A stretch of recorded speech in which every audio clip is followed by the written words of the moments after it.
भगवान, तुमने तो सब लोग दयालु कहते, तुमने हमारी माँ को अपने पास बुला लिया और अब पिताजी को भी, हमें भी अपने पास बुला लो। अब हमारा कोई नहीं है। अरे ऐसा नहीं कहते रज्जो, ऐसा नहीं कहते। जो लोग भगवान के सामने रोते हैं ना, उन्हें भगवान और रुलाता है और उनसे बहुत गुस्सा करता है रज्जो। पर हमारा कोई नहीं है, कौन रोटी खिलाएगा, कौन प्यार करेगा? अरे फिर मैं किस लिए हूँ? मैं मेहनत करूंगा, कमाऊंगा और अपनी बहन को कोई तकलीफ नहीं होने दूंगा। अरे तुम तो रो रही हो, देखो, हंस दो, हंस दो, हंस दो। अरे हमारी मुन्नी क्या कर रही है, क्या कर रही है, क्या कर रही है? ला।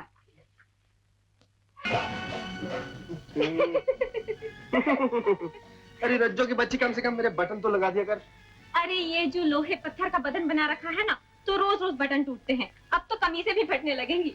भगवान कितनी मेहनत मुशक्कत से ये बदन बनाया है, ये पगली एक दिन जरूर नजर लगा देगी। छी छी छी, कैसी बातें करते हो भैया, कहीं बहन की नजर भी भाई को लगती है। लो मुंह मीठा कर लो, आज बसंत पंचमी है। बसंत पंचमी, मुंह खोलो। फिर तो आज जल्दी छुट्टी होगी। सुनो, मेरी शाम को आलू गोभी के पराठे, अचार, मक्खन, दही, बैंगन का भरता। अच्छा अच्छा पेटू राम। लो मैं पेटू इतना कहाँ खाता हूँ मैं। शाम को जल्दी आना, आज चाल वाले बसंत पंचमी का त्योहार मनाएंगे।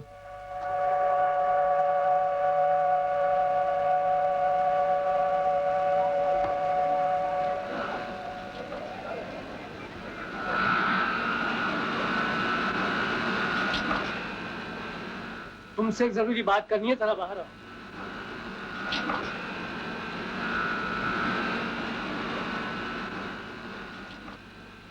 क्या बात है बड़े बाबू? रज्जों के लिए गिरधारी बाबू अपनी लड़के की बात कर रहे हैं।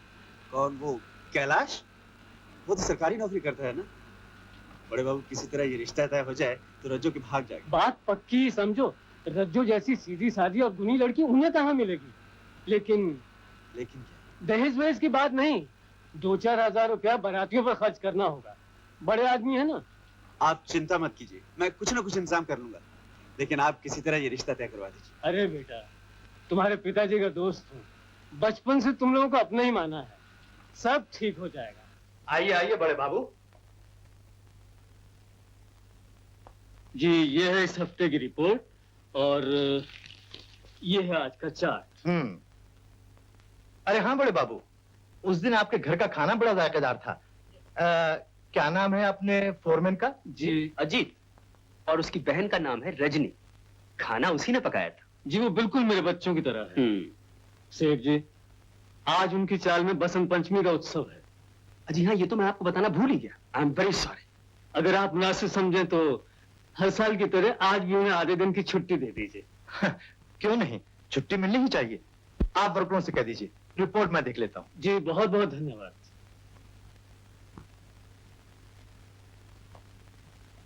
मोती जी। बसंत बाहर लाती है। जी हाँ, आज हम भी चलेंगे। अरे मालिक आप, हम गरीबों के बीच में। वैसे साहब जो है वो अमीर और गरीब को नहीं मानते, वैसे त्योहार के दिन सब एक होते हैं। हाँ, नमस्ते भाइयों। मोती जी मिठाई बांट दो। बिल्कुल बिल्कुल, लो भाइयों, साहब की तरफ से जी भर के मिठाई खाओ। भाई साहब जरा बांट दीजिएगा। Thank you thank you.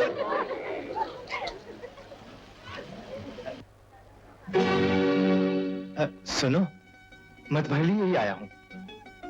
ये उपहार इस त्योहार के मौके पर, मेरा मतलब है ये छोटी सी भेंट मेरे प्यार की निशानी समझो। ले लो, ले लो ना। इतना कीमती हार आप मेरी बहन को अपनी बहन समझ कर दे रहे हैं ना? जी। ओहो अजीत भैया, इसे त्योहार का उपहार समझकर नहीं लेते तो अच्छे डांस का इनाम समझकर ले लो। अगर इनाम देने का इतना ही शौक है तो हमारे मोहल्ले की दूसरी लड़कियां भी हैं, कुछ ऐसे कीमती हार इन्हें भी दे दीजिए। मेरा मतलब है कि मैं तो। मुझे ना समझ मत समझिए सेठ साहब, मैंने जमाना देखा है। अजीत साहब, वो अजीत, मेरा मतलब है कि तुम समझते क्यों नहीं? ये हमारे साहब का सरासर अपमान है जी। अपमान और सम्मान में थोड़ा सा फर्क होता है मोती। हम गरीब अपनी इज्जत बचाना अच्छी तरह जानते हैं। नमस्ते। चलो भाई, चलो चलो चलो चलो, अपने अपने घर का रास्ता लो।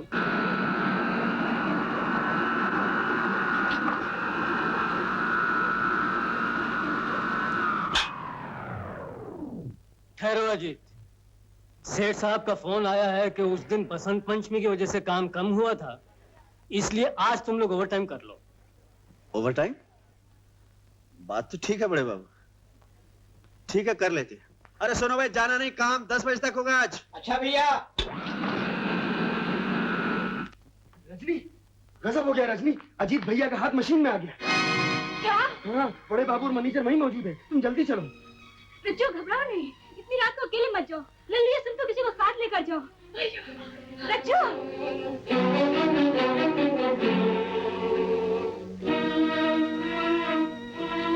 भैया!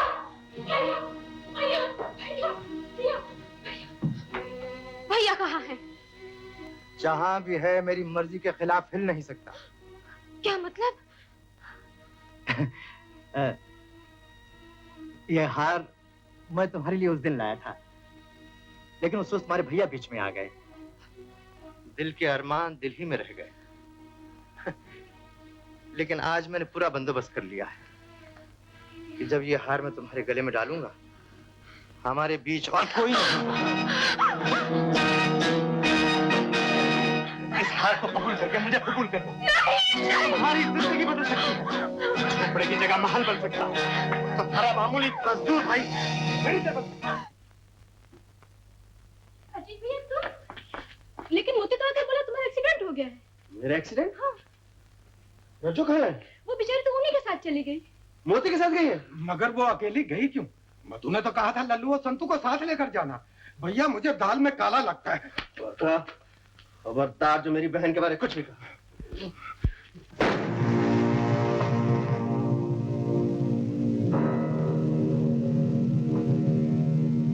मेरी बहन कहाँ है? मुझे नहीं मालूम।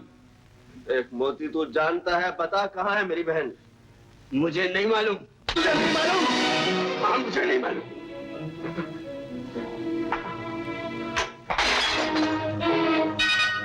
कहाँ है मेरी बहन? कहाँ है मेरी बहन? बता!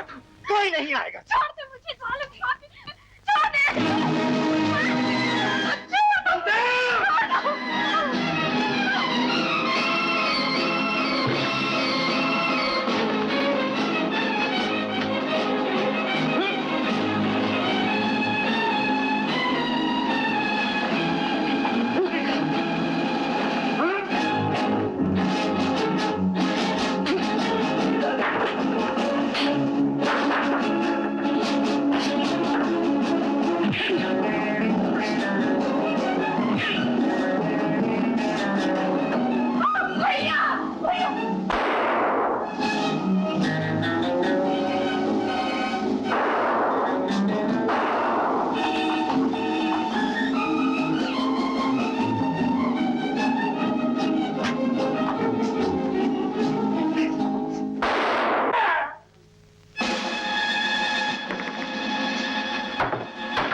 तमाम हालात और बयानात पर गौर करने के बाद अदालत इस नतीजे पर पहुंची है कि मुल्जिम अजीत सिंह गंगा सिंह ने पुरानी दुश्मनी की वजह से मरहूम बलदेव सहाय पर कातिलाना हमला किया, जिसकी वजह से अपना बचाव करते वक्त मरहूम बलदेव की मौत उसके अपने रिवॉल्वर की गोली से हुई।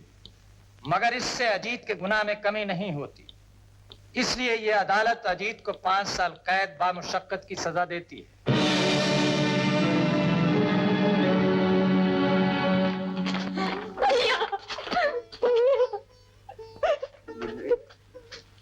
रो मत मेरी बहन, रो मत। हमारे भाग्य में ये लिखा था। भाग्य में नहीं, अंधे कानून में। मैं अपील करूंगा अजीत। बड़े बाबू, आप जानते हैं मैं अपनी बहन से कितना प्यार करता हूँ। मेरे वापस आने तक इसका ख्याल रखिएगा। मैं आपका ये एहसान जिंदगी भर नहीं भूलूंगा। अजीत, रजनी मेरे बच्चों की तरह है। तुम फिक्र नहीं करना बेटा। भैया आज रक्षाबंधन है, मुझे भागिन बहन को हथकड़ी वाले हाथों पर राखी बांधनी पड़ रही है। ये कैसा त्योहार है भैया? भैया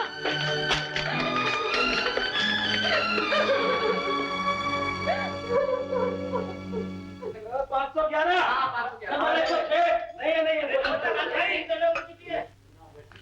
देखिए मेरी चिट्ठी आई होगी। नहीं कोई चिट्ठी विट्ठी नहीं तेरी। भाई साहब जरा गौर से देखिए ना। भाई साहब मत बोल। अबे तेरा कोई होता तब ना कोई चिट्ठी आती।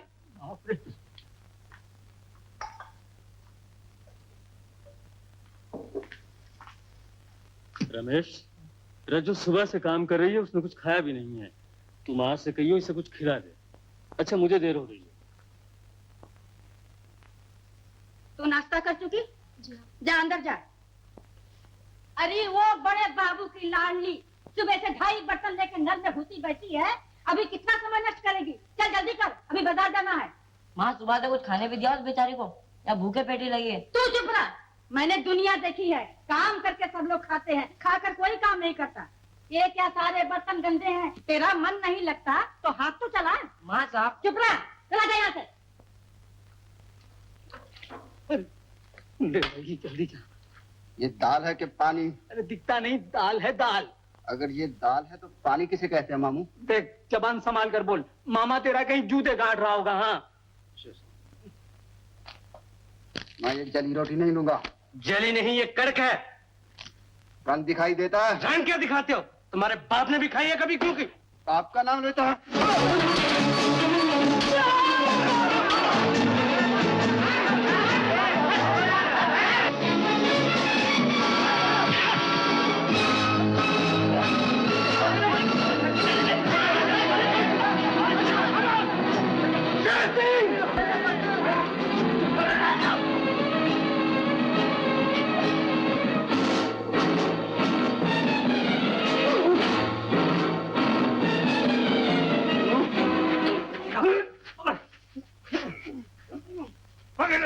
बहुत अच्छा, चलो जल्दी ले चलो इसको ऑफिस में। चलो जनाब, ले जाओ। तो ये शेर सिंह है। शेर सिंह ये नहीं है, वो है। बड़ा ही मजबूत आदमी है। बंधु, तुम अपनी कीमत जानते हो? हाँ, जो खून की कीमत होनी चाहिए। तुमने किसका खून किया है? एक नीच और कमीने इंसान का। पागल हो तुम। जानते हो जब दो देशों में लड़ाई होती है तो दोनों तरफ के नौजवान हजारों लाखों इंसानों का खून कर देते हैं, मगर तुम्हारा ये समाज और कानून उन खूनियों को सोने चांदी के तमगे देता है। शेर सिंह तुम कहना क्या चाहते? कहना चाहता हूं कि तुम्हारे बाजू में बहुत ताकत है, इसका बराबर इस्तेमाल होना चाहिए। वो कैसे? बस मेरे जत्थे में शामिल हो जाओ। मुझे तुम जैसे आदमी की सख्त जरूरत है। मेरे साथियों ने मेरा यहाँ से भागने का इंतजाम भी कर लिया है। वो इंस्पेक्टर खत लाया था ना, वो इसी बात की कड़ी है।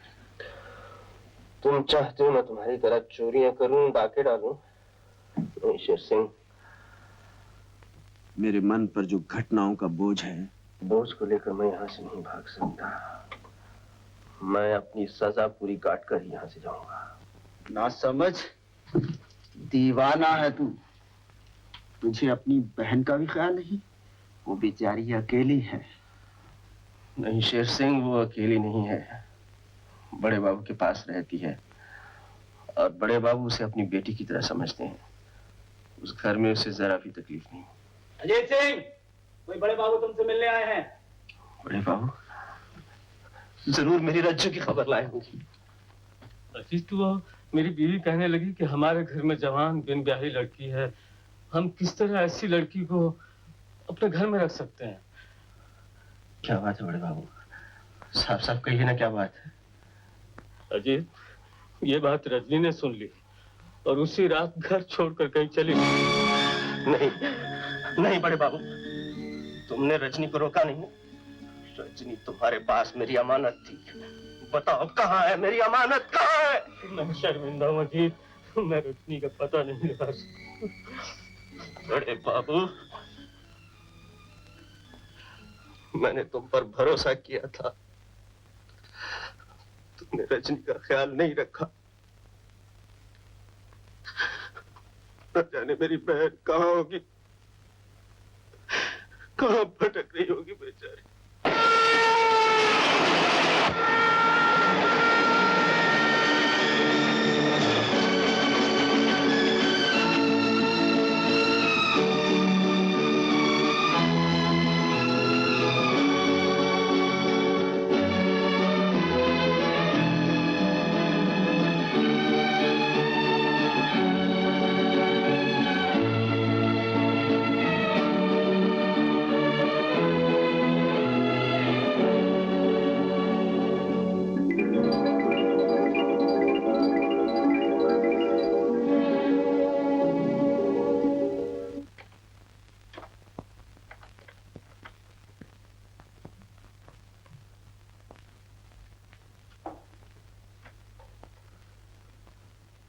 शेर सिंह, तुम जेल से भागने का बंदोबस्त कर रहे थे ना?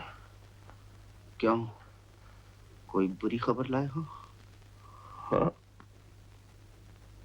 मेरी बहन घर छोड़कर कहीं चली गई है। अब इस दुनिया से भरोसा उठ गया है शेर सिंह। मैं इस जेल से किसी भी तरह भाग जाना चाहता हूँ। फिक्र मत करो, शेर सिंह तुम्हारे लिए जान भी लड़ा देगा। शेर सिंह,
मेरा आखिरी वक्त आ गया है। नहीं शेर सिंह, ले चलो इसे, चलो जल्दी।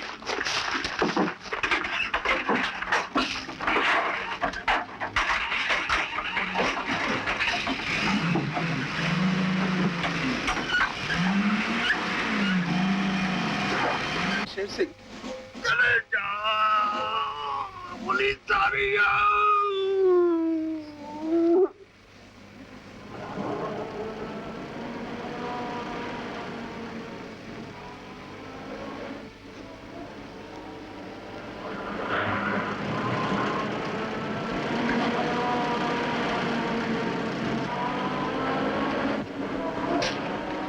फिक्र क्यों करते हो?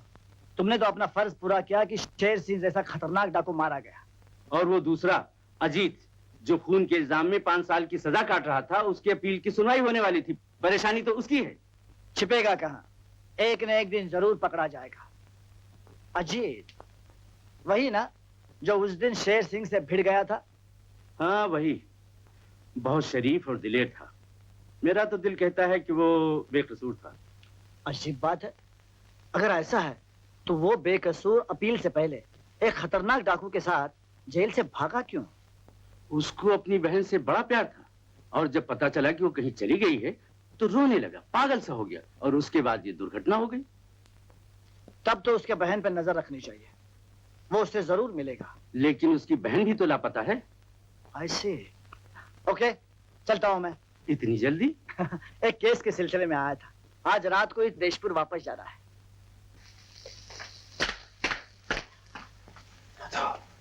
मधु, अजीत भैया,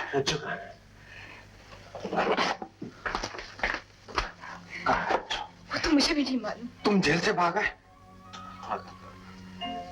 जब मुझे पता चला कि रज्जो बड़े बाबू के घर से चली गई। चली नहीं गई, निकाल दी गई। उसके लक्षण ही ऐसे। मधु, तुम्हें तो पता होगा कहाँ गई हो।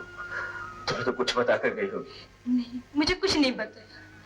पर अजीत भैया, बड़े बाबू की औरत ने उसे इतना बदनाम किया कि लोग उसके बारे में न जाने क्या क्या बातें कहने लगे, और इसीलिए शायद वो हमारे पास भी नहीं आई। यहाँ नहीं आई? कहाँ गई होगी? कहाँ गई होगी वो हम नहीं जानते, पर मालिक मकान ने पंचनामा करवाकर तुम्हारी खोली पर कब्जा कर लिया। कोई सामान तुम्हारा मधु ने रखा है, वो ले लो।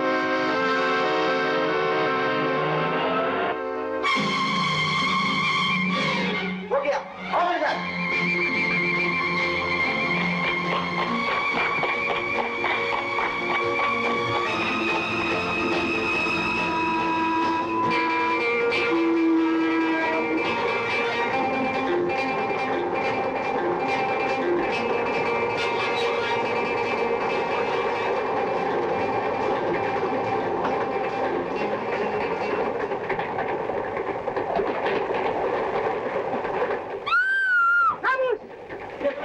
चिल्लाओ, तुम्हारी मदद के लिए कोई नहीं आएगा। निकालो मां, निकालो, जल्दी करो, जल्दी।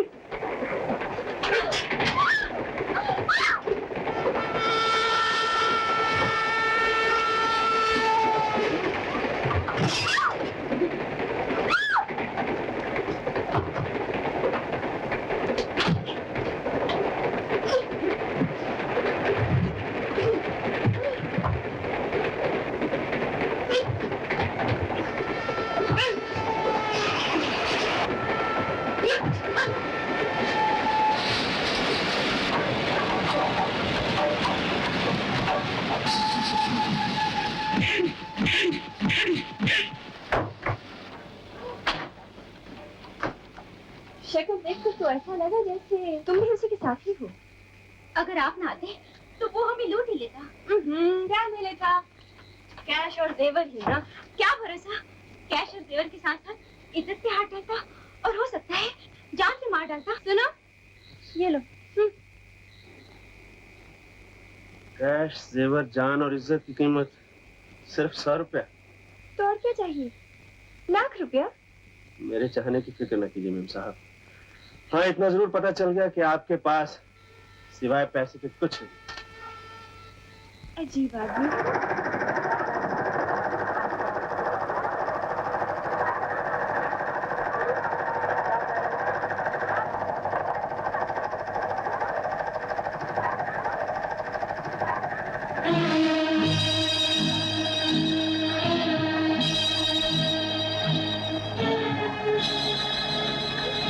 ऐसी कंचन काया को इतना कष्ट। नमस्ते। तुम यहाँ? कब से छाया की तरह तुम्हारे पीछे लगा। अरे सुनो तो, खुद ही सोचो, यहाँ के ठेकेदार, मुकादम, हाजिरी बात, अगर किसी को पता चल गया कि तुम्हें खूनी की बहन हो। नहीं नहीं, ऐसा मत कहो। पहले मेरे भाई को फांसा और अब तुम। मैं तुम्हें फांसना नहीं चाहता हूँ रजनी, समझाना चाहता हूँ। वैसे यहाँ तुम्हें कोई छोड़ेगा तो नहीं, इस पर तुम्हारा भी क्या दोष है?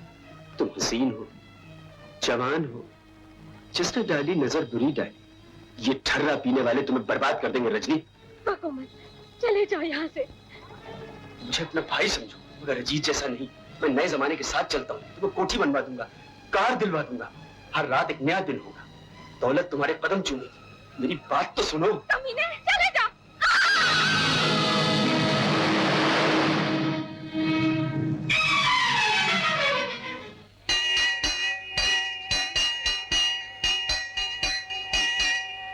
बाकी बिहारी लाल जी, आपकी गाड़ी आ रही है।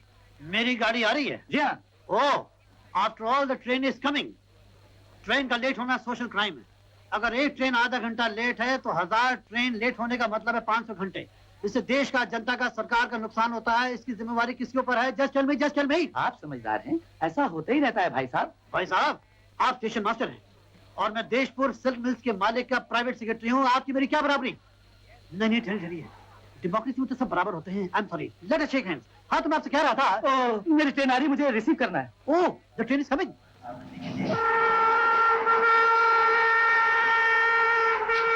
अरे वो आ गई, चलो जल्दी बजाओ वेलकम सॉन्ग। 1 2।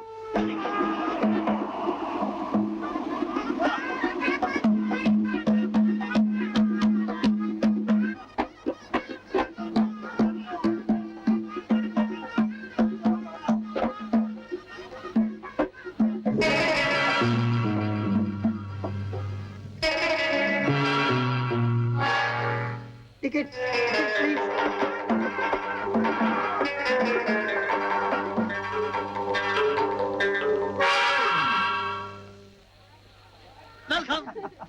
शीला, ये है इंस्पेक्टर रणबीर। नमस्ते जी।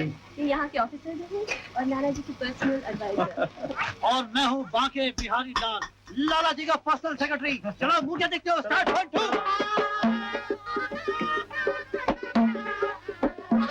पधारिए, वेलकम टू अन्नू बेटे। नाना जी, नाना जी,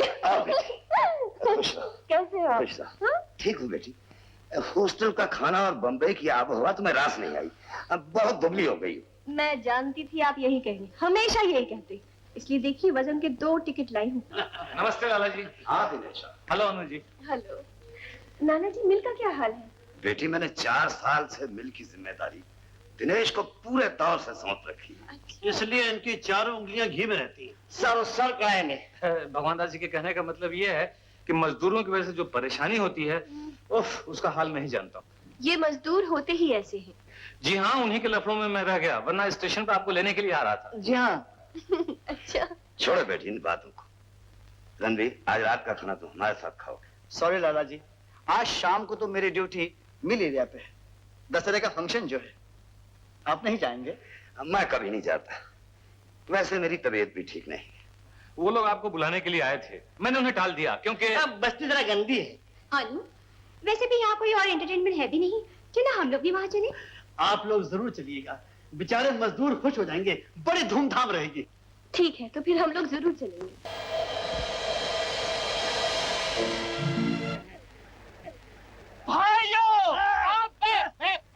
भाइयों और बहनों, अब अनुपमा जी इस महापापी रावण को जलाकर राख कर देंगी ताकि यहाँ राम राज्य हो जाए। चलाइए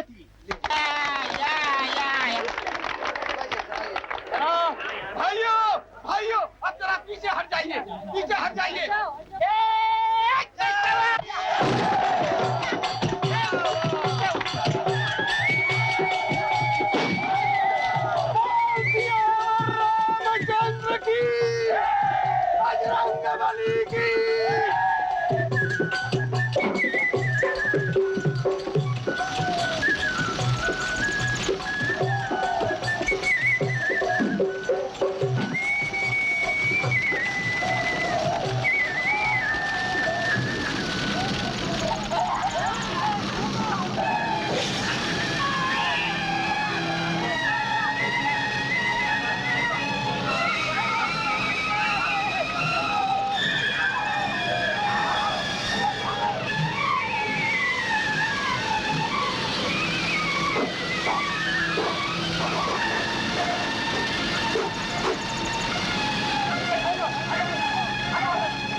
अरे देखो तो ये कौन है? ये वही आदमी है ना जिसने हमें ट्रेन में बचाया था।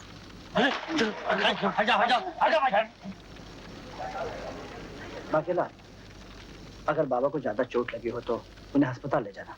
चलो Anu ji, man is save. चलो शाबाश नौजवान, ब्रेवो ब्रेवो। क्या काम करते हो? मैं काम की तलाश में। अरे वेरी गुड, ये तो बड़ी खुशी की बात है। तुम मुझे कल मिलो, मैं तुमको मिल में नौकरी दिलवा दूंगा। Do you know I'm the secretary of Lala ji? He's in a mutti. Thank you very much. Thank you. Okay, see me tomorrow. एक लाश को चिता पर से निकाल कर लाने वाले तुम कौन हो? क्या नाम है तुम्हारा? जी, मेरा नाम विनोद है। कहाँ के रहने वाले हो बेटा? जी मैं वो। और घर में कौन कौन है? घर में एक छोटी बहन थी, न जाने कहाँ खो गई है। हा? बहन खो गई? जी हाँ, उसी की तलाश में भटक रहा हूँ। अच्छा मैं चलता हूँ। अरे कहाँ जाओगे? कहीं भी जाऊंगा। अपनी बहन को ढूंढने के लिए मैं गांव-गांव, शहर-शहर जाऊंगा। और जब तक वो मिल नहीं जाती, मेरे लिए खाना पीना सब हराम है। इतनी बड़ी दुनिया में अपनी बहन को ढूंढने निकले हो। जेब में पैसे हैं? भाग्य और ईश्वर पर भरोसा है, विश्वास है? सच पूछिए तो मेरा हर चीज से विश्वास उठ गया है। और फिर भी बहन को ढूंढने निकले हो। बेटा, ईश्वर पर विश्वास रखो। उसने ही बहन भाई को जुदा किया है और वही एक दिन मिलाएगा, जरूर मिलाएगा। देखो, तुम्हें यहाँ नौकरी तो मिली गई, कुछ दिन काम करो, पैसे जमा करो, फिर हम बहन को ढूंढने निकलेंगे। हाँ, इसको अपना ही घर समझो, आराम से रहो। हाँ, शायद आप ठीक कह रहे हैं। तुम्हें भैया से मिलना चाहिए, हम लोग भी तुम्हारे साथ चलेंगे। आप लोगों को मेरी वजह से कितनी तकलीफ उठानी पड़ रही है। इसमें तकलीफ का है कि बेटा, सब लोग नासिक चलेंगे, इसी बहाने यात्रा हो जाएगी। लो बेटा कुछ खा लो। मुझे भूख नहीं है। क्यों?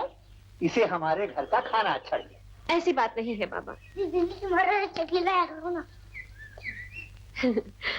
लाओ।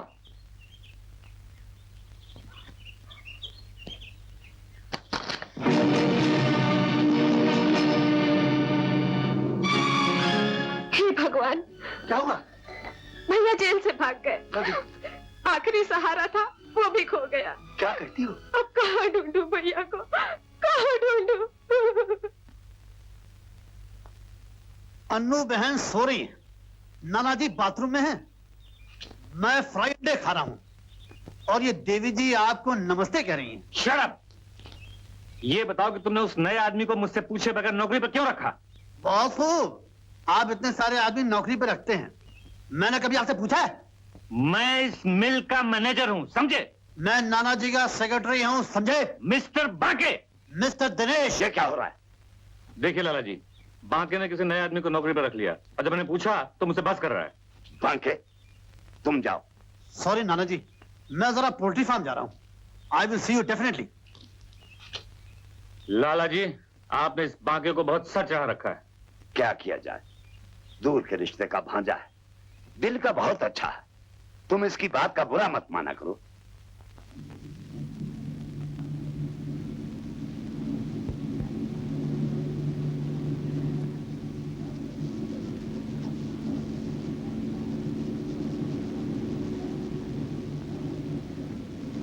अबे अंधे, देखता नहीं क्या? सारे कपड़े खराब करके। बेशर्म कहीं का। माफ कीजिए साहब, गलती हो गई। क्यों मारते हो इसे? एक गरीब इंसान पे जुल्म करते हुए शर्म नहीं आती? विनोद, तुम बीच में मत बोलो। क्या तमाशा है? काम क्यों बंद है? कुछ नहीं मैनेजर साहब, खामखा इस बेचारे को मार रहा है। अच्छा, तो जुमा 8 दिन आए हुआ और हमारे काम में दखल देने लगे। क्या कह रहे हैं आप? देखिए, इस डिपार्टमेंट में अगर कोई किसी को मारेगा तो उसको रोकना कोई बुराई नहीं। विनोद, हमें तुम्हारी सब हरकतों का पता है। तुम मजदूरों की यूनियन बनाने की कोशिश कर रहे हो। देखिए, मैंने ऐसा कभी नहीं सोचा, लेकिन जहाँ ये बेचारे मजदूर अपना खून पसीना बहाकर आपकी मिल चलाते हैं, इनकी देखभाल के लिए आपका भी तो कुछ फर्ज बनता है। तुम लोग कहते हो तमाशा, चलो अपना काम करो।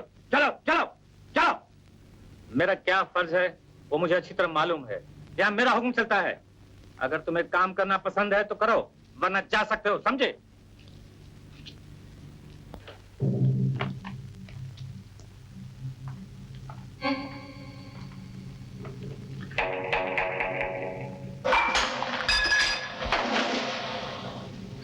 तुम्हें क्या तकलीफ है आप लोगों को?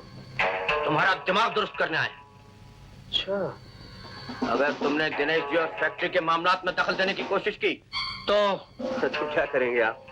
तो तुम्हें थोड़ा सा तमीज सिखा जाएंगे आता। और हमारा बदतमीजों को तमीज सिखाने का तरीका है। आप लोग तो बहुत गर्म नजर आ रहे हैं। जरा प्यार से बात हो सकती है?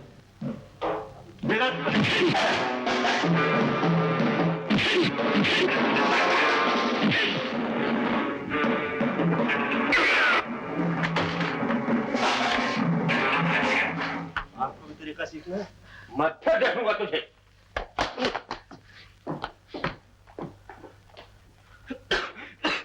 ये तुमने अच्छा नहीं किया बेटा, यहाँ रहकर इन लोगों से दुश्मनी। मुझे दोस्ती या दुश्मनी की चिंता तब होगी चाचा जब मैं यहाँ रहूंगा। मैं आज ही अभी यहाँ से चला जाऊंगा। क्यों? इन लोगों से डर गए? गुंडे और बदमाशों से डरते हैं बुज़दिल। मैं शर्मिंदा हूँ कि ऐसे लोगों के साथ काम कर रहा हूँ जिनका स्वाभिमान मर चुका है, जिन्हें अपनी तरक्की की चिंता नहीं, जिनके बीवी बच्चे कीड़े मकोड़ों की सी जिंदगी बसर कर रहे हैं। मैं यहाँ रहकर इन जैसा नहीं बनना चाहता। शाबाश, शाबाश विनोद, यही शब्द सुनने के लिए मैं तरस रहा था। इन मुर्दा दिलों के बीच आज कम से कम एक इंसान तो ऐसा आया जिसकी आत्मा जाग रही है। तुम चाहो तो इन मजदूरों में नया जीवन फूंक सकते हो बेटा। जगाया उन्हें जा सकता है जो सोया हुआ हो, लेकिन जो जागते हुए सोए के समान हो उन्हें कौन चेतना दे सकता है? तुम चाहो तो इनके अंदर की चिंगारी को फूंक मारकर ज्वाला में बदल सकते हो। तुम इनको स्वाभिमान दे सकते हो बेटा। बेटा रुक जाओ। नमस्ते लाला जी। नमस्ते। आओ दिनेश, बैठो। हेलो। हाँ, कैसे आना हुआ? लाला जी वो बैलेंस शीट लाया था दस्तखत कराने के लिए। भगवान दास जी बैलेंस शीट ले जाइए। जी लीजिए। नहीं ये पेन। आप डिजाइन अच्छी बना लेती हैं।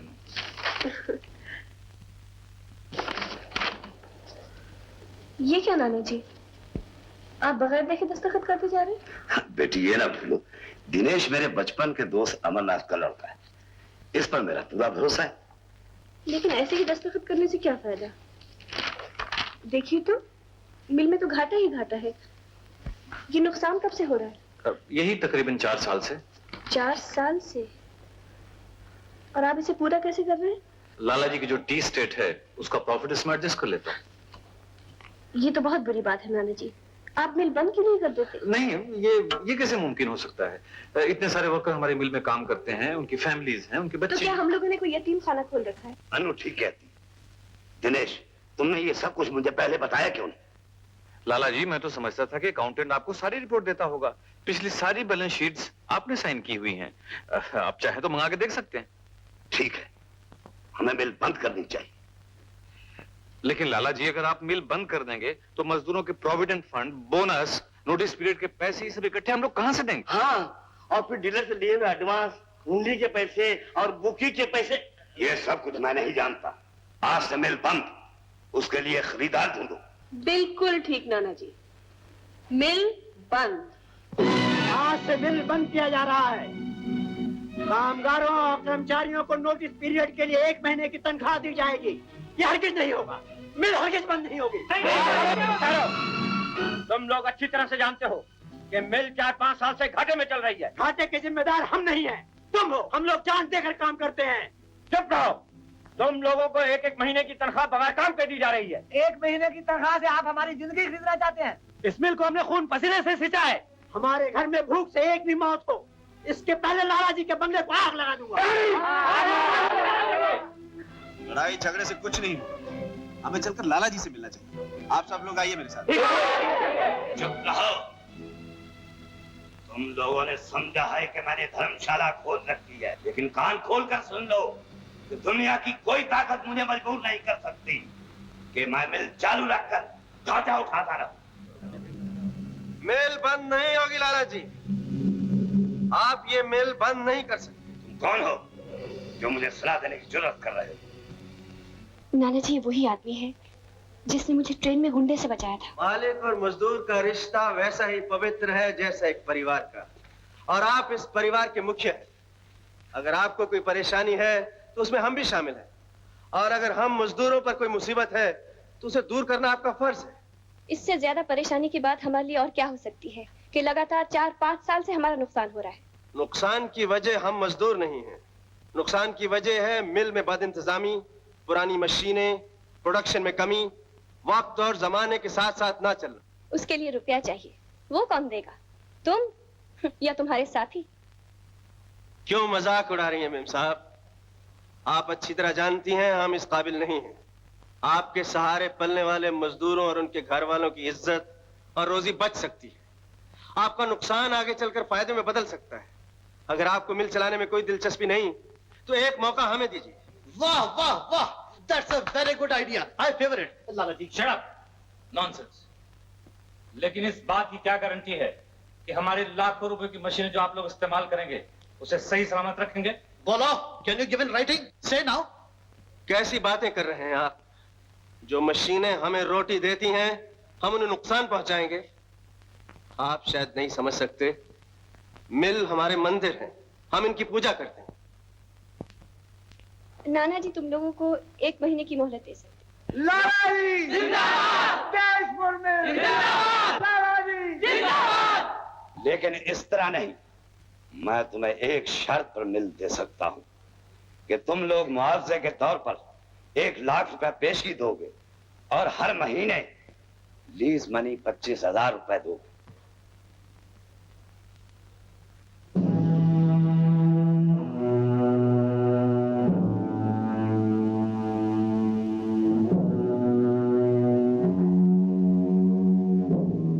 खाने को नहीं दिया क्या? खा तो चुका। 2 रोटी में हम सबने खा लिया, पेट ने हमारा भूख लगी है। और कितना खाओगे? मारती क्यों बच्चों को? मारो नहीं तो क्या, आज 1 महीने से घर में पड़े हो। अरे मिल बंद हो गई तो क्या हुआ, कुछ और काम ढूंढते, हाथ पैर चलाते। मैं तो तंग आ गई, मुझसे अब ये बच्चों की तकलीफ नहीं देखी जाती। इससे तो अच्छा हम सबको मौत आ जाती है। मिल तो बंद हो ही गई, अब उसे चलाने के लिए लाख रुपए का बंदोबस्त करो। अरे बंदोबस्त हम सब लोग मिलकर करेंगे। जिसके पास जो कुछ भी है, नकद जेवर सब कुछ बेचकर लाला जी को सौंप देंगे और मिल बंद नहीं होने देंगे। वाह चाचा वाह, नकद और जेवर। हाँ। जिनके पास खाने को 2 रोटी नहीं है उनसे तुम नकद और जेवर तलब कर रहे हो बिहारी। लेकिन हमें हिम्मत हौसला नहीं हारना चाहिए। मैं कह देता हूँ, कल सुबह तक या तो मिल चालू करवाओ या मुझे कोई काम दो, नहीं तो मैं अपने घर में आग लगा दूंगा और मिल को फूंक दूंगा, मशीनें तोड़ दूंगा।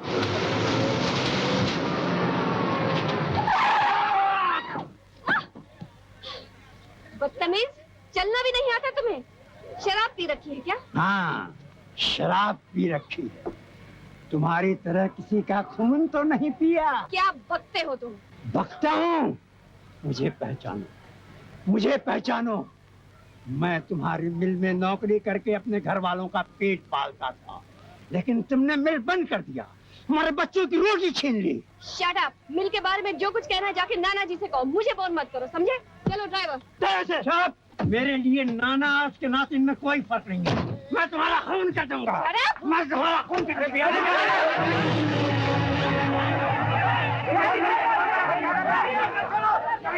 बच्चों की कसम, तुमने क्यों मेरे बच्चे की कसम दी? तुम मेरे बच्चे को भूखे मरते हुए देख सकते हो? छोड़ दो, छोड़ दो।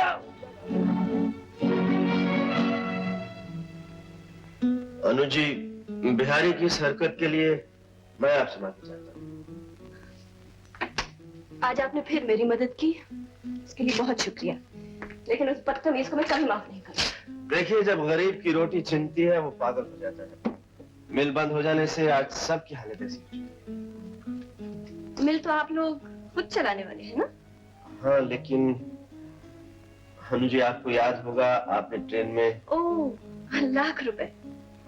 मैं अच्छी तरह जानती हूँ कि आज मिल चलाने के लिए आपको 1 लाख रुपए की जरूरत है। विनोद, तुम जैसे स्वाभिमानी आदमी को एक अमीर लड़की के सामने अपनी मजबूरी बताते हुए शर्म नहीं आती? चाचा मैं नाना जी इन मजदूरों के बारे में ठीक ही कहते हैं। इन्हें पेट भर खाना मिल जाए तो सर पर सवार हो जाते हैं, आंखें दिखाने लगते हैं, और भूखे हो तो जान के दुश्मन बन जाते हैं। आप गलत कह रही हैं। जिस देवी की आंखों में मजदूरों के लिए आंसू लबलबाते थे, जिसके दिल में मजदूरों के लिए प्यार भरा रहता था, उसकी बेटी अपने नाना की जहरीली बातें उगल रही। आप मेरी माँ को कैसे जानते हैं? तुम्हारी माँ को सब जानते हैं। तुम्हारी माँ की आज भी सब लोग इज्जत करते हैं, क्योंकि वो गरीब परवर थी, दया की देवी थी, शांति जैसा नाम वैसा स्वभाव। इसीलिए उसने विशाल नाम के एक मजदूर से शादी की थी। जी, लेकिन ये सब आपको कैसे मालूम? मुझे सब कुछ मालूम है बेटा। ओ, क्या क्या गुजरी विशाल और शांति पर। क्या गुजरी? कॉलेज की पढ़ाई के बाद तुम्हारी माँ ने मिल के काम में दिलचस्पी लेना शुरू की। वहां उसकी मुलाकात विशाल से हुई। खामोश! तूने मेरी इज्जत को मट्टी में मिला दिया। छोटी इज्जत के लिए सच्ची इंसानियत की अर्थी मत निकालिए पिताजी। अर्थी तो निकलेगी इसकी जिसने तुझे बहकाया है। कमीने, जिस थाली में खाया उसी में छेद किया। लाला जी, मुझ पर ऐसा आरोप न लगे। मैंने हमेशा आपकी मिल में ईमानदारी से काम किया। से अगर कोई गलती हुई है तो ये कि मैंने आपकी बेटी को दिल से प्यार किया और भगवान को साक्षी करके उससे शादी की। मैं ये शादी नहीं मानता। इसकी शादी मेरी मर्जी से होगी, किसी आला खानदान के रईस लड़के से। मैंने अपनी जिंदगी का फैसला कर लिया है पिताजी। मैं इनके बच्चे की माँ बनने वाली हूँ। क्या कहा? बेशरम! लाला जी न तो रानो। अरे मालिक। जी हुजूर। जी मालिक। ले लो इसे और इसकी हड्डी पसली तोड़कर कहीं फेंक दो। लाला जी।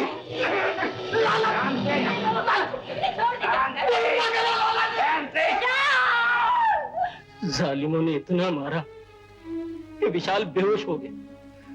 जब उसे होश आया तो वो किसी दूसरे शहर में था। भटकते भटकते वापस यहाँ आया तो जालिमों ने फिर उसे शांति से मिलने नहीं दी। शांति को यकीन दिला दिया गया था कि विशाल उसे धोखा देकर भाग गया।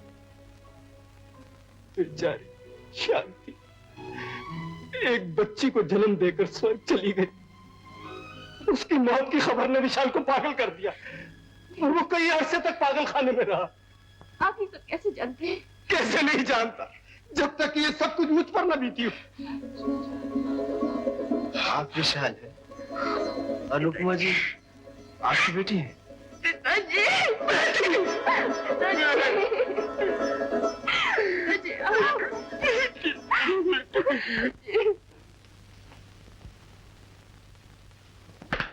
अनु, कहाँ खोई हुई हो?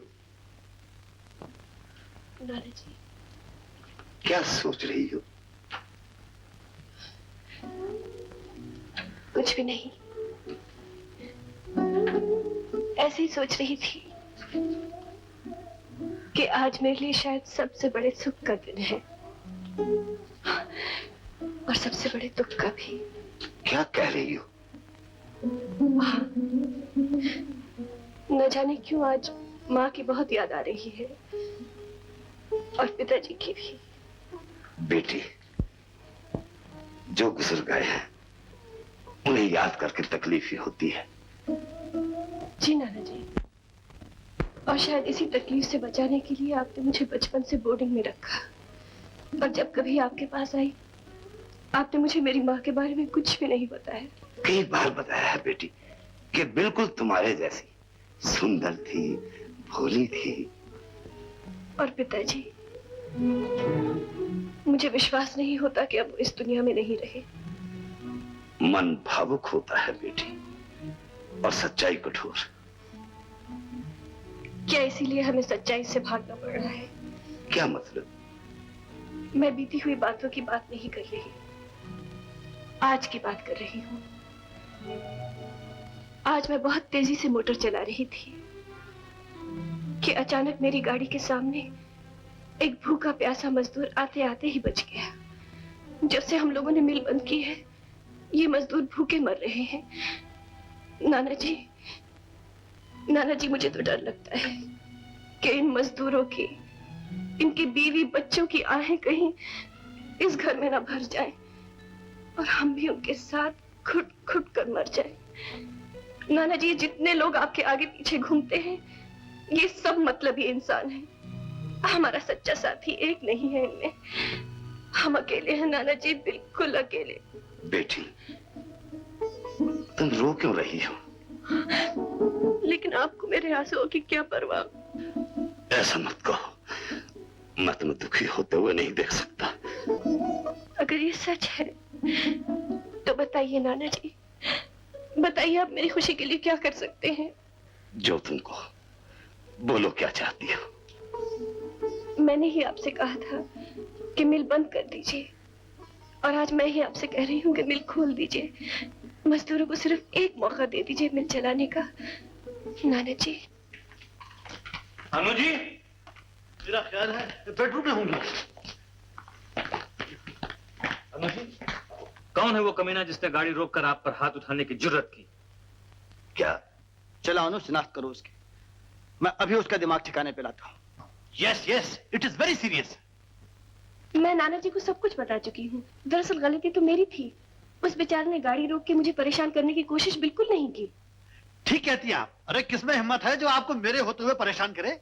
इसका मतलब है हमें गलत खबर मिली थी। हाँ, अच्छा हुआ कि तुम लोग आ गए। दिनेश, मैं तुम्हें बुलवाने वाला था। फरमाइए। मैंने फैसला किया है कि मिल फिर से शुरू कर दी जाए। ओह, it's good news.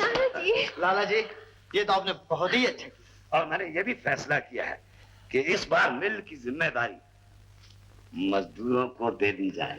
Nana ji, you are great. अब मैं आपका सेक्रेटरी नहीं, मिल का पीआरओ बनूंगा। खूब मेहनत करूंगा। सुबह उठते ही 2 भैंसों का दूध पीऊंगा। लाला जी, अगर आपने यही फैसला किया है तो मैं मजदूरों के हाथ के नीचे काम करने के लिए तैयार नहीं हूं।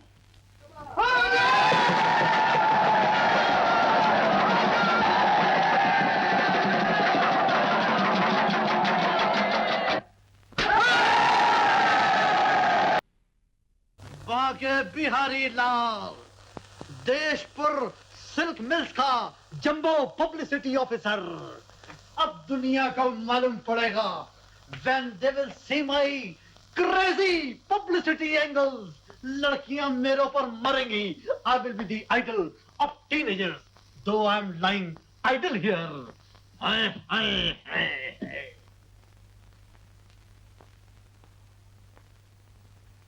आहा, आहा, क्या रूप है फुल मून का, क्या खुशबू है जैसे चावल है देहरादून का। क्या हिरनी जैसी आंखें, क्या सेब जैसे गाल है, क्या गुलाब जैसे होठ हैं। My favourite pin up, my dream girl. काश कि तुम इस तस्वीर में से निकलकर बाहर आ जाती और मैं तुम्हें गले लगा लेता।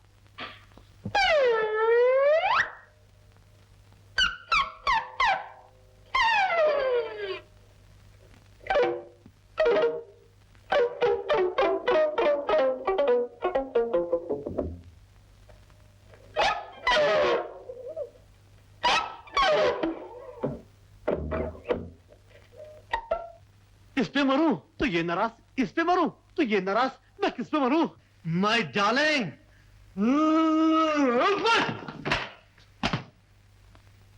हाँ दिनेश भाई, हमारा पैसा भी 60-70 हजार पे पहुंच गया है। क्या बात करते हो रेसिया सेठ? पिछले 4 सालों में दिनेश बाबू जितना रुपया घोड़ों पे हारे हैं, उसका तो ब्याज ही इतना हो जाता है। फिर लेना देना किस बात का? चलिए, फैसला मैं करता हूँ। या तो ब्याज छोड़ दीजिए। जी, सुखी बाबा। सामलो। या रकम उधार समझकर डबल ब्याज ले लो। मंजूर। लेकिन एक शर्त पर, पेबल व्हेन एबल। 100% साची बात। अरे भाई, जब ब्याज मिलता रहे तो मुद्दल नहीं सु परवाह छे। अब आप लोगों ने समझदारी की बात की। चलिए इसी बात पर गिलास उठाइए और ये समझिए कि यहाँ पर तकाजे के लिए नहीं बल्कि मौज और तफरी के लिए आए। असली तफरी तो तब होगी दिनेश बाबू जब आपकी शादी अनुपमा देवी से होगी। विनोद जी, मिस्टर विनोद, विनोद साहब। आप कब आई? क्या आपका नाम विनोद नहीं है? आपसे किसने कहा? आप तो ऐसे चौंके जैसे आप कोई और ही हैं। 3 बार पुकारा मैंने। आई एम सॉरी, मैं दरअसल ये प्रोग्रेस चार्ट और अकाउंट्स की किताबों में खो गया था। आप बैठिए ना। पहली बार इस ऑफिस में आई हैं, कहिए आपकी क्या सेवा की जाए। मैं तो आपको मुबारकबाद देने आई थी। ये सब आपकी मेहनत, आपकी लगन का नतीजा है, जो हमारी मिल ने 2 महीने में इतनी तरक्की कर ली। मजदूरों की जिंदगी ही बदल गई। इस तारीफ और इतनी दिलचस्पी का बहुत बहुत शुक्रिया। दरअसल ये सब कुछ आप ही की बदौलत है। ठहरिए, मैं आपको एक चीज दिखाता हूँ।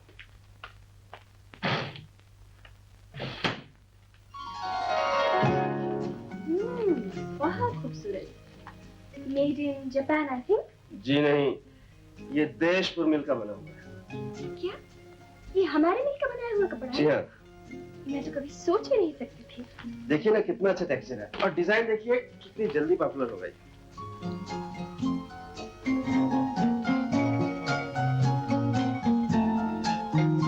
बहुत ही अच्छी लग रही है।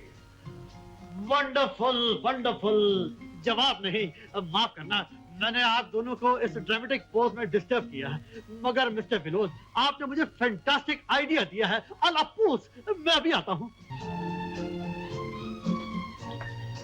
एक्सक्यूज मी मैडम, इसे यूं लपेटिए। अरे ये क्या कर रहे हो? ये इनका आइडिया है। आज का कस्टमर बहुत होशियार है, उसे समझाने के लिए, बुझाने के लिए जरूरत है पब्लिसिटी की, प्रोपेगेंडा की।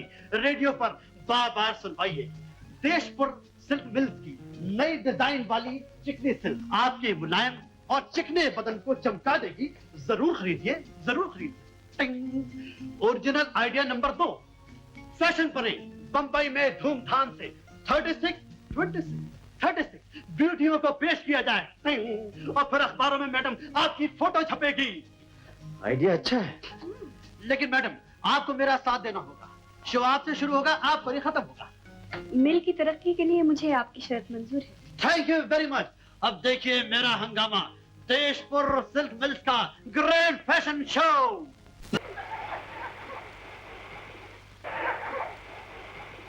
अरे ये तो वही है, माय ड्रीम गर्ल।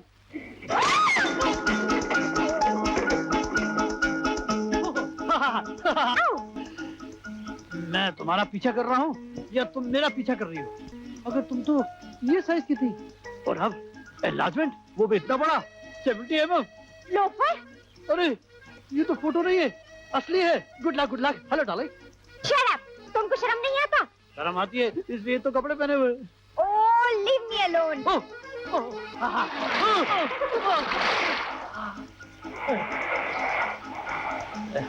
सुनिए, कल जो यहाँ फैशन शो हुआ था ना, उसका इंचार्ज मैं ही हूँ।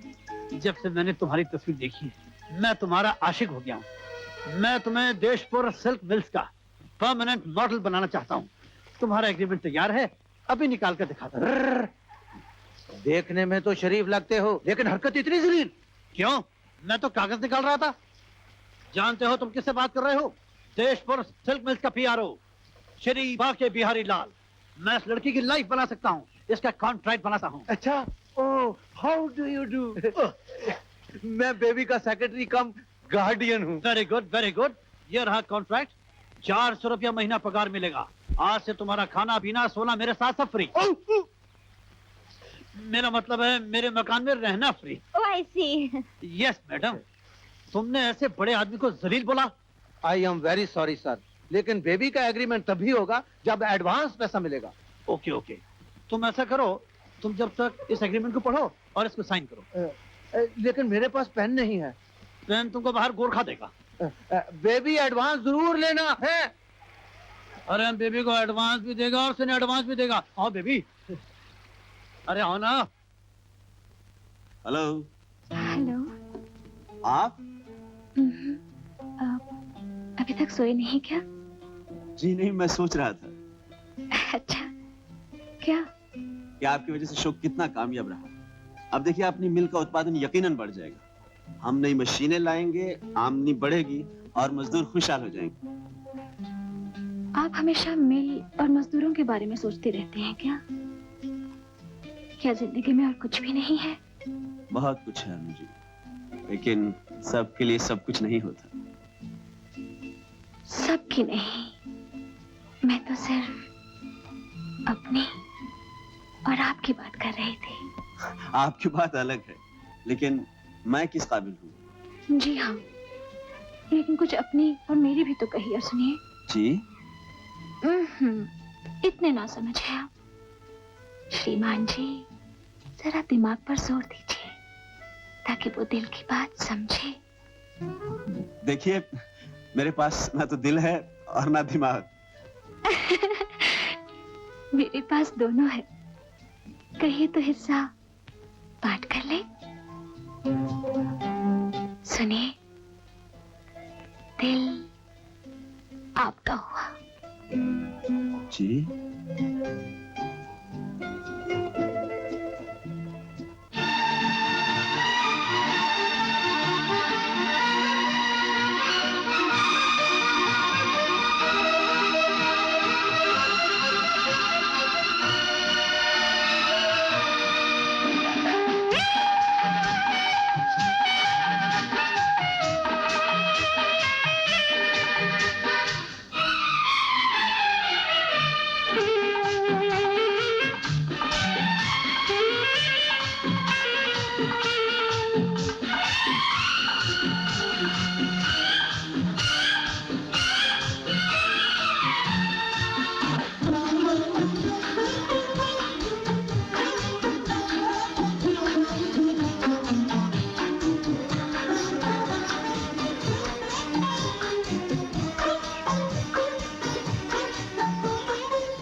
भैया कहीं चोट तो नहीं आई मुन्नी? नहीं भैया, चल। बच्चों, क्या हुआ? कुछ नहीं। रज्जू कौन है? रज्जू मुझे भागे की एक अभागन बहन है। अच्छा, कहाँ है वो? उसी की तलाश में तो भटक रहा हूँ। मुझसे बिछड़ गई है वो। हम दोनों के एक दूसरे की सिवा इस दुनिया में कोई नहीं। वो मुझे खोज रही है और मैं उसे तलाश कर रहा हूँ, लेकिन कहाँ? मैं तो बिल्कुल खुश हूँ। तुम्हारी मिल में काम करता हूँ, तुम्हारी मोटर गाड़ी में घूमता हूँ, और वो बेचारी न जाने कहाँ मेरी तलाश में भटक गई हो। दिल छोटा मत करो, अपनी बहन को तलाश करो। तुमने पुलिस में रिपोर्ट की? नहीं, मैं पुलिस में रिपोर्ट नहीं कर सकता। और तुम भी इंस्पेक्टर से कुछ मत कहना। लेकिन क्यों? ये दुनिया बड़ी जालिम है। गरीबों और दुखी लोगों को सताने में से मजा आता है। जवान लड़की है, बदनामी होगी, लोग बातें बनाएंगे और शादी ब्याह में रुकावट हो सकती है। ये तो ठीक है, लेकिन किसी तरह तो ढूंढना ही होगा ना।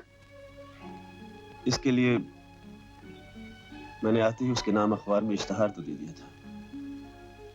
ये तुमने बहुत अच्छा किया। देखना, तुम्हारी बहन जरूर मिल जाएगी। चले? नाना जी, नाना जी। अनु, तुम फैशन शो में गई थी, शीला की पार्टी में नहीं। पर नाना जी, पार्टी पहले थी और फिर शो बाद में, और ये शो तो हमारे मिल की तरक्की के लिए था। जब मिल अपनी थी तब उसकी भलाई कभी नहीं सोची। मिल तो आज भी अपनी ही है। उसकी तरक्की होगी तो सारा कर्ज अदा हो जाएगा।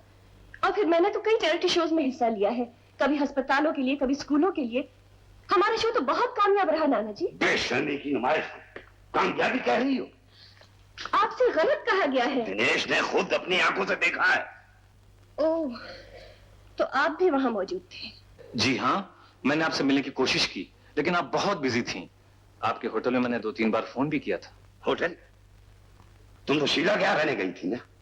जी नाना जी, लेकिन उसके यहाँ बहुत सारे मेहमान आए हुए थे, इसलिए हम लोगों को होटल में रहना पड़ा। विनोद भी वहीं था? जी, बांके भी वहीं था। तो तुम बांके के साथ आई हो?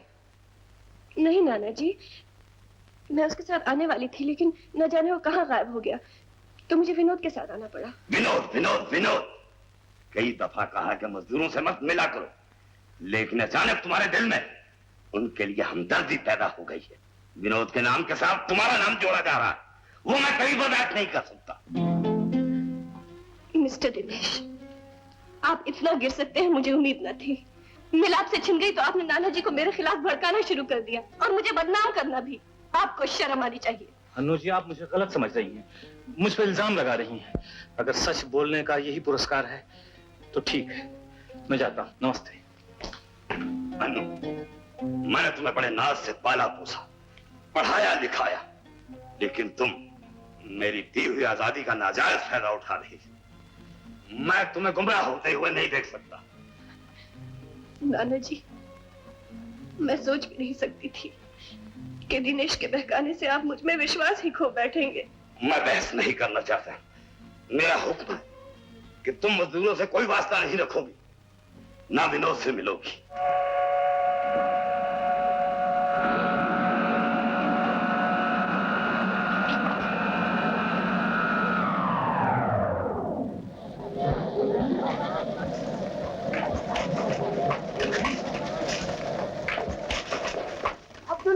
जल्दी स्विच ऑफ कर दे, जल्दी। ये मशीन कैसे बंद हुई? पता नहीं विनोद बाबू, खटाक से एक आवाज हुई और मशीन बंद। लेकिन कैसी आवाज? ऐसे हुई विनोद बाबू कि ये अजीत मस्तान की बदमाशी है। क्या आप बकते हो? बकता हूँ। ये देखिए विनोद बाबू, इसी से इसने मशीन रोकी है, मैंने अपनी आंखों से देखा है। तुम्हारी तो आंखें फोड़ देनी चाहिए। विनोद बाबू, मुझे क्या जरूरत थी कि ऐसा काम करता? चोरी और सीना जोरी। विनोद बाबू, मैं कसम खा के कहता हूँ, ये काम इसी ने किया है। विनोद बाबू, हमारी खुशहाली से इनके सीने पर सांप लौटते हैं, ये आपसे जलते हैं। मिल के पुराने और वफादार आदमी को नौकरी से निकालने का हक तुम्हें किसने दिया? मुझे लाला जी ने बुलाया है, मैं इन्हीं को बताऊंगा। क्या बताना है मुझे? मैं बताता हूँ। मिल तुम लोगों को चलाने के लिए दी गई है, तुम उसके मालिक नहीं, समझे? मिल की हिफाजत करना हमारा फर्ज है लाला जी। मिल की एक कील को भी कोई नुकसान पहुंचाए हम बर्दाश्त नहीं कर सकते। मस्तान ने ये रॉड डालकर एक मशीन तोड़ने की कोशिश की। ये झूठ है। ये सच है। मिल के सारे मजदूर गवाह हैं। मिल के सारे मजदूर तुम्हारे इशारों पर चलते हैं। मजदूर मेरे इशारों पर चलते हैं, इसलिए मस्तान वहां से बचकर आ सका। नहीं तो क्या तुम उसे मरवा डालते? मैं नहीं, मजदूर उसे जिंदा नहीं छोड़ते। सुन लिया लाला जी, मैंने मस्तान को इन लोगों की निगरानी पर रखा है, इसलिए लोग उस पर इल्जाम लगा रहे हैं। वो हमारे खिलाफ साजिश कर रहा है। कैसी साजिश? ताकि मिल मजदूरों के हाथ से निकल जाए। चुप रहो, तुमको मस्तान को फिर से नौकर रखना होगा। ये नहीं हो सकता लाला जी। तुम मेरे खिलाफ बोल रहे हो? मैं आपकी मिल की हिफाजत कर रहा हूँ। मिल मेरी है, उसकी हिफाजत कैसे की जा सकती है? मैं तुमसे ज्यादा जानता हूँ। परेशान होने की जरूरत नहीं है लाला जी। मिल पहले भी आपकी थी, आज भी आपकी है। आप जरा ठंडे दिमाग से सोचिए, आपको पता चल जाएगा गलती किसकी है। मैं कुछ सुनना नहीं चाहता, तुम जा सकते हो। मैं एक बार अनुपमा जी से मिलना चाहता हूँ। लेकिन वो तुमसे नहीं मिलना चाहती। क्यों नहीं मिलना चाहती? क्योंकि उसे अपनी गलती का एहसास हो गया। ध्यान रखो, फिर उससे मिलने की कोशिश ना करना। ये मेरा फैसला है और यही अन्नू की मर्जी है।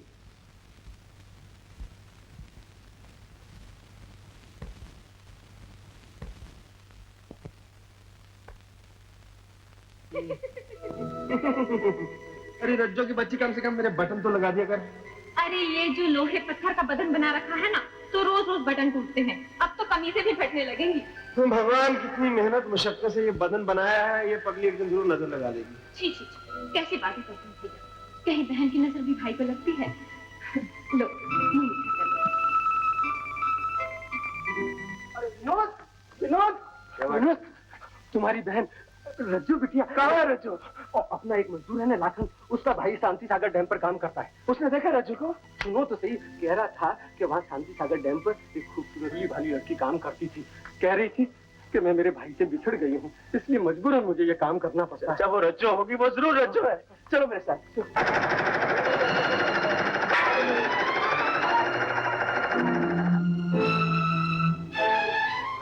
गंगा सिंह? जी हाँ। हाँ, ये लड़की यहाँ पे काम करती थी, लेकिन बहुत दिनों से काम पर नहीं आई। एक कामगार बता रहा था कि उसने इस लड़की को यहाँ से 2 मील दूर शाम गांव में एक मछेरे के यहाँ देखा। ज्यादा दूर नहीं है बेटा, मैं नहीं चलता।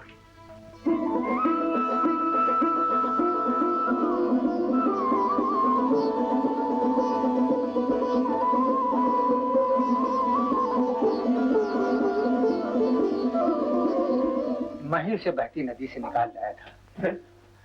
तुम कौन हो? मैं उसका बड़ी देर कर दी बाबू। वो बेचारी तुम्हें याद करती रही। पगली कल बिना बताए ही चली गई। किस्मत इतनी बेरहम नहीं होती बेटा। जब उसकी खैर खबर मिली है तो वो भी मिल जाएगी, जरूर मिल जाएगी।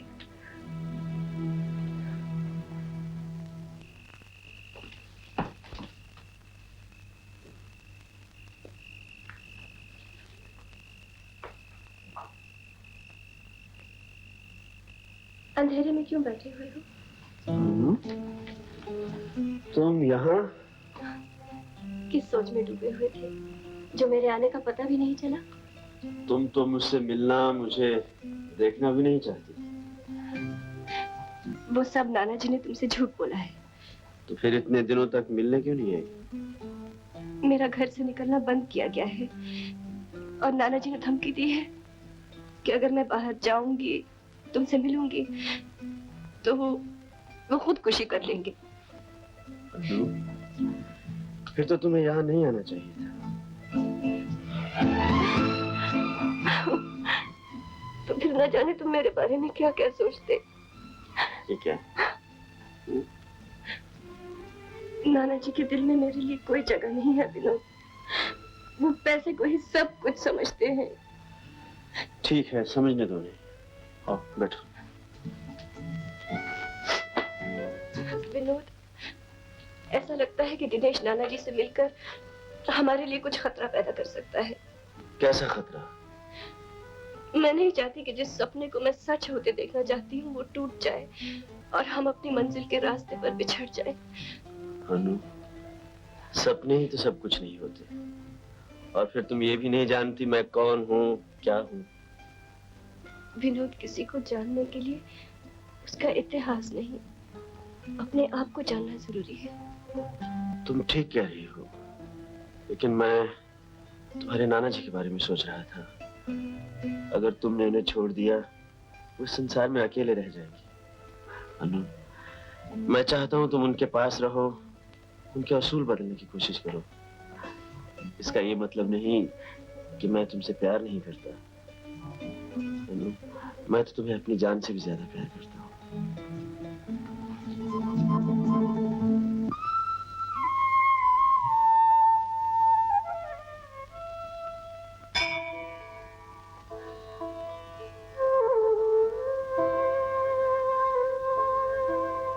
भगवान, आज रक्षाबंधन है, मगर मैं एक ऐसी अभागिन बहन हूँ, न भाई की कलाई है, न राखी, और न ही राखी खरीदने के साधन। इसलिए मेरा जो हो सो हो, मगर मेरे भाई की रक्षा करना। वो जहां भी रहे सुखी रहे। विनोद बेटा, ये क्या? कुछ नहीं चाचा, आज राखी का त्योहार है ना, रज्जो और भी याद आ रही है। अगर वो होती तो आज मेरे हाथ पे भी राखी बांधती। तुम्हारी बहन रज्जो एक दिन इस हाथ में जरूर राखी बांधेगी। तुम नहीं जानते, तुम्हारे कारण आज सारे मजदूर खुशहाल हैं। उनकी दुआएं कभी बेकार नहीं जा सकती। तुम्हारी बहन एक दिन तुम्हें जरूर मिलेगी। इस बस्ती की सब लड़कियां तुम्हारी बहन के बराबरी तो है। तो सब तुम्हें राखी बांधने के लिए आ रही है। ये सब तुम्हें राखी।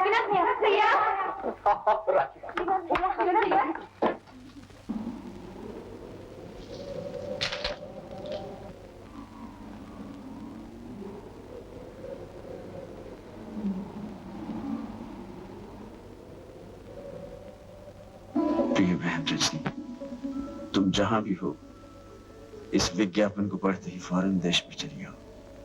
तुम्हारा भैया। प्रिय बहन रज्जो, मैं तुम्हारे तलाश में भटक रहा हूं। तुम जहां भी हो, इस विज्ञापन को पढ़ते देशपुर चली आओ। तुम्हारा भैया।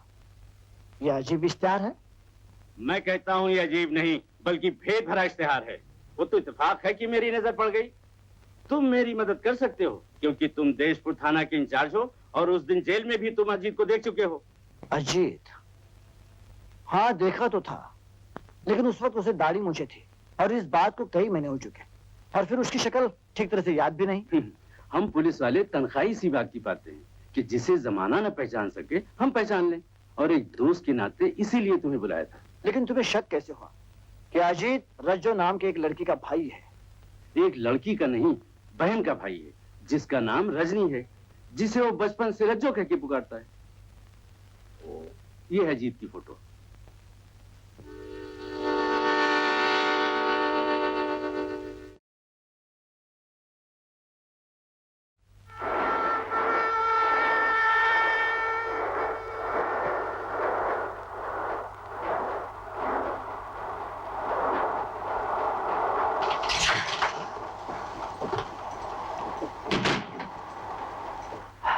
धन्यवाद। स्त्रियों को चलती गाड़ी पे नहीं चढ़ना चाहिए। मैं स्टेशन पर जरा देर से पहुंची थी। मुझे नहीं पता था कि ये फर्स्ट क्लास है। उधर के डब्बे में किसी ने दरवाजा ही नहीं खोला। कोई बात नहीं, बैठ जाइए आप। बैठिए ना। लेकिन मेरे पास तो थर्ड का टिकट है। बहुत भोली हैं आप। अकेली जा रही हैं? जी हाँ। कहाँ तक जाएंगे? देशपुर। देशपुर? मैं भी वहीं जा रहा हूँ। वहाँ कहाँ रहेंगे? जी वहाँ मेरे एक रिश्तेदार हैं।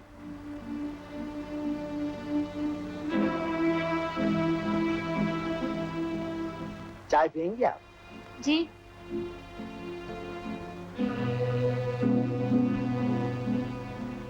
लीजिए। थकन और परेशानी दोनों दूर हो जाएंगी। देशपुर में पुलिस इंस्पेक्टर। अरे माफ कीजिए।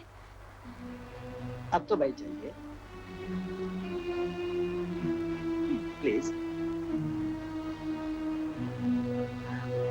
आप तो इस तरह डर रही हैं जैसे आपने कुछ अपराध किया है और मैं आपको गिरफ्तार कर लूंगा। जी मैंने तो ऐसा नहीं सोचा।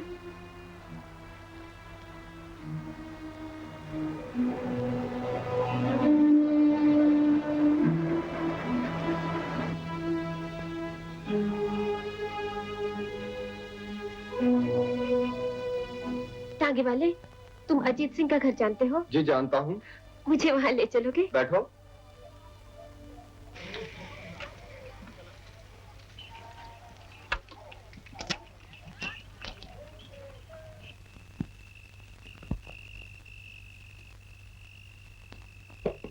भैया, भैया, अरे ये भैया घर खुला छोड़कर कहाँ चले गए?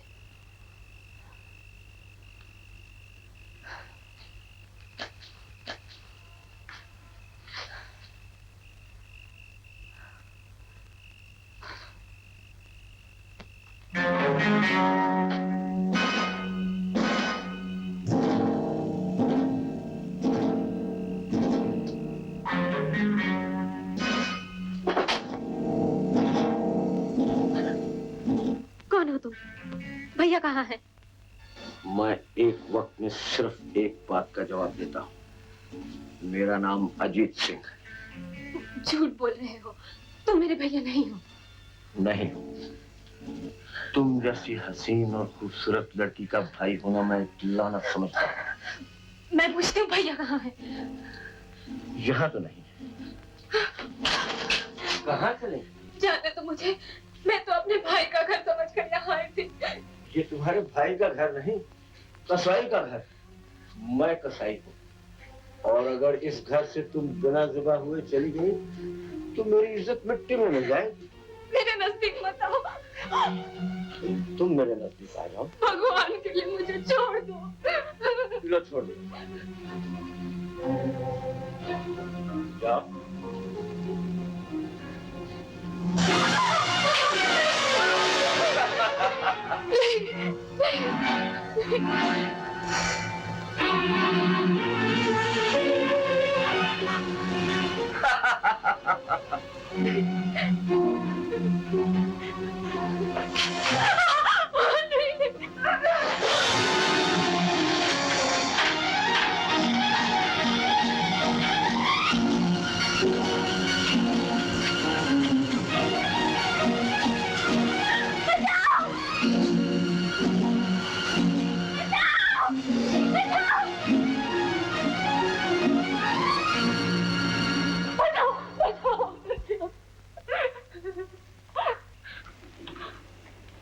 रज्जो, मेरी बहन। रज्जो, रज्जो कहाँ खो गई थी? ये मेरा माल है।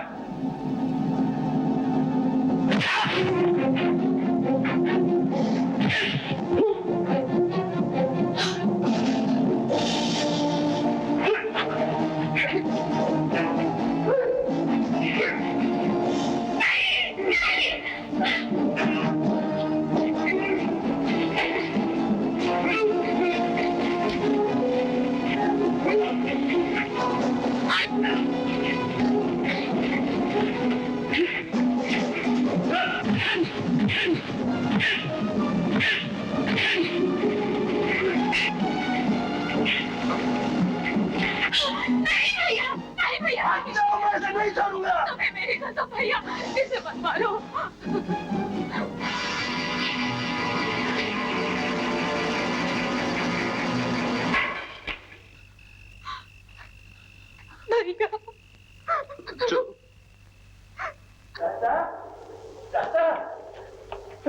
अरे मैंने सोचा कि तुम्हें आने में देर होगी तो जरा खाना पका लूं। अरे खाने को छोड़ो चाचा, देखो देखो कौन आया।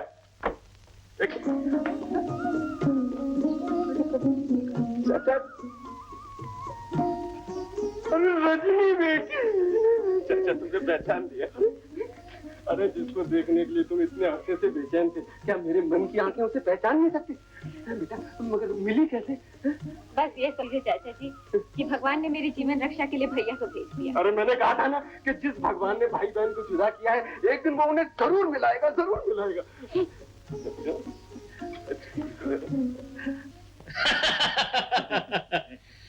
तो उस लड़की ने तुम्हें अजीत भैया कहा? हाँ, मगर आप मेरी बात को यकीन क्यों नहीं करते? यकीन करके बात की तह तक पहुंचना चाहता हूँ। तभी तो वहीं ऊपर आ गई मालिक, जब वो लड़की उस्ताद के हाथ से भाग गई और उस लीडर ने उसको बचाने के लिए उस्ताद की वो पिटाई की। वो हुजूर, मुझे तो इस बात में कोई राज नजर आता है। वो उससे क्यों लिपटी और उसने उसे क्यों गले लगाया? गले भी मिल गई, लिपट भी गई वो।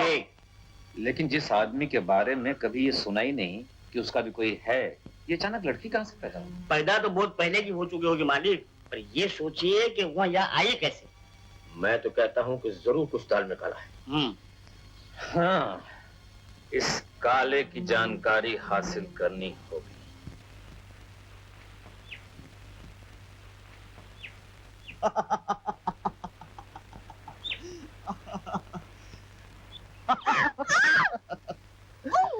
अनु, आज मैं बहुत बहुत बहुत खुश हूँ। जानती हूँ, तुम्हें तुम्हारी बहन मिल गई है ना? हाँ। मैं उनसे मिलने जा रही थी, फिर ख्याल आया कि तुम यहाँ मेरा इंतजार कर रहे हो। ऐसे क्या देख रहे हो? देख रहा हूँ आज श्रृंगार ने भी श्रृंगार किया है। जानती हो, अगर मैं कभी होता तो क्या कहता? भैया और चाचा घर में नहीं है। बाबा, जब एक दफा कह दिया कि घर में नहीं है तो क्यों तंग करते हो? हाँ? हाँ? जी। आपने ट्रेन में मुझे ये क्यों नहीं बताया कि आप अपने रिश्तेदार से नहीं बल्कि सगे भाई से मिलने यहाँ आ रही हैं? भाई और चाचा क्या रिश्तेदार नहीं होते? वाह, अच्छा जवाब दिया आपने। क्या मैं आपसे पूछ सकता हूँ कि मुझे यहाँ देखकर आप इस तरह घबरा क्यों रही हैं? जी नहीं तो। ट्रेन में भी आप इसी तरह घबरा रही थी। किन हालात में हम मिल रहे हैं इसका मुझे अफसोस है, मुझे आपसे हमदर्दी भी है, लेकिन अपने फर्ज के सामने मैं मजबूर हूँ। हालांकि मैं जानता हूँ कि आपके भाई ने यहाँ के मजदूरों के लिए बहुत कुछ किया है, लेकिन रजनी जी, गुनाह आखिर गुनाह ही होता है। नहीं नहीं, मेरे भैया पर कोई इल्जाम मत लगाइए। वो निर्दोष हैं। उन्होंने कभी किसी को कोई नुकसान नहीं पहुंचाया। वो तो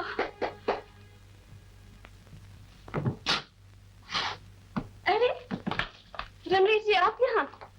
तुम्हें तो घर से न निकलने का हुक्म हुआ था। तो क्या आप मुझे गिरफ्तार करेंगे? नहीं, मैं तो इनके भाई साहब को आए हैं। हाँ। रजनी, जब मैंने सुना कि तुम आई हो तो मैं दौड़ी चली आई तुम्हारे पास। यह है देशपुर मिल के मालिक की नाते। इन्हीं के वजह से आपके भाई साहब को ये मिल चलाने का अधिकार मिला है। ये मेरे बहन के समान है। इनका शुभ नाम है अनुपमा। अच्छा, भैया आपके बारे में सारी रात बातें करते हैं। अनु दीदी, अब हम तुम बातें करेंगे। लेकिन आपको विनोद से क्या काम है? मामला कुछ ऐसा है, विनोद के बारे में मुझे पूरी जानकारी हासिल करके कोई ठोस कदम उठाना है। ये आप कैसी बातें कर रहे हैं? आप जानते हैं कि यहाँ के लोग विनोद को देवता मानते हैं। अगर किसी ने उन पर उंगली भी उठाई तो लोग मारने मरने पर तैयार हो जाएंगे, मिल बंद हो जाएगी और दिनेश अपने मकसद में कामयाब हो जाएगा। लेकिन इन सब बातों से मेरा क्या वास्ता है अनु? अगर वास्ता नहीं तो बताइए उसने क्या किया है? चोरी की है, डाका डाला है, किसी का खून किया है? विनोद के बारे में तुम्हारी सच्ची भावनाओं का आज मुझे पता चला। दरअसल कल रात विनोद और अजीत मस्तान में मारपीट हुई। दिनेश ने रिपोर्ट लिखाई और भैया ने जो कुछ किया ठीक किया है। वो बदमाश मेरे साथ बदतमीजी करने की कोशिश कर रहा था। वाह, आपका जवाब नहीं। चोर चिल्लाया चोर चोर, और आप उसे छोड़कर साहूकार को गिरफ्तार करने चले आए। गिरफ्तार किया तो नहीं।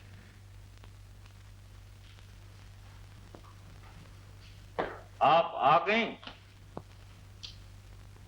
मैं काफी देर से आपका इंतजार कर रहा हूं। अच्छा, क्यों? क्या मैं पूछने की गुस्ताखी कर सकता हूं कि आप कहां तशरीफ ले गई थी? ये आप किस हैसियत से पूछ रहे हैं? लाला जी ने कहा था कि आप मजदूरों की बस्ती में नहीं जाएंगी। उन्होंने कहा था और मैंने सुन लिया था। आप दखल देने वाले कौन? लाला जी की इज्जत की जिम्मेदारी मुझ पर है, इसलिए मैं ये नहीं चाहता कि आप कोई ऐसा काम करें जिससे उन्हें कोई तकलीफ हो या कोई आप पर उंगली उठाए। अफसोस मिस्टर दिनेश कि जो जिम्मेदारी आपको दी जाती है आप उसमें कामयाब नहीं हो पाती। मिल आपके सुपुर्द की गई, वहां नुकसान हुआ।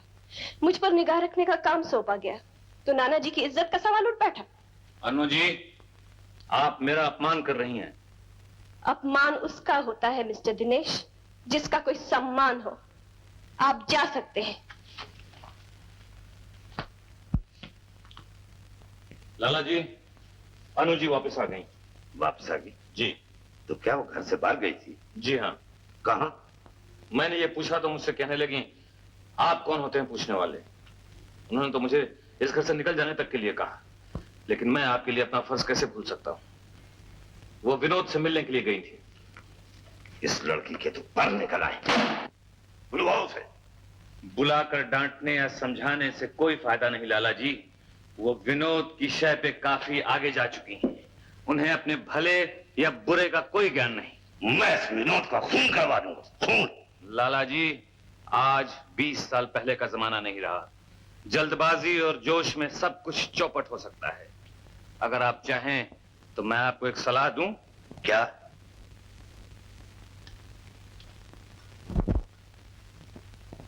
अनु, मैंने फैसला किया है, जल्द ही तुम्हारी शादी कर।